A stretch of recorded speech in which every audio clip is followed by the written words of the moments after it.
Welcome to Sukesh economy classes. NABARD 1982లో ఏర్పాటు చేయడం జరిగింది.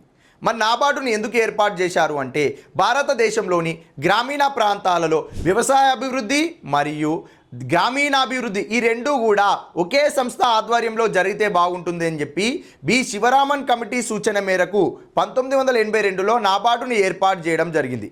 మరి national bank for agriculture rural development వారు భారతదేశంలో ఉన్న గ్రామీణ ప్రాంతాలలో వ్యవసాయం చేసుకునే వారికి వ్యవసాయ రుణాలు అందజేస్తారు. ఏ విధంగా రీఫైనాన్స్ చేస్తారు, పరోక్షంగా సహాయం చేయడం జరుగుతుంది. వ్యవసాయదారులకు వ్యవసాయ రుణాలు ఇస్తారు. అదేవిధంగా ఈ గ్రామీణ ప్రాంతాలలో చేతి వృత్తుల వారికి, కుల వృత్తుల వారికి కూడా రుణ సౌకర్యం కల్పించి గ్రామీణ ప్రాంతాలలో అవస్థాపన సౌకర్యాలను కల్పించే విధంగా గ్రామాలను డెవలప్ చేస్తారు. చేతి వృత్తుల వారిని డెవలప్ చేస్తారు, కుటీర పరిశ్రమల వారిని డెవలప్ చేస్తారు, ఇటు వ్యవసాయదారులను కూడా డెవలప్ చేస్తారు. దీని వలన గ్రామాల అభివృద్ధి జరుగుతుంది, ఇటు వ్యవసాయ అభివృద్ధి జరుగుతుంది. నాబార్డ్ అంటేనే national bank for agriculture and rural development. ఇటు వ్యవసాయ అభివృద్ధి, ఇటు గ్రామీణ అభివృద్ధి, ఇవి రెండు కూడా జరిగే విధంగా నాబార్డు ముఖ్య బాధ్యత వహించడం జరుగుతుంది.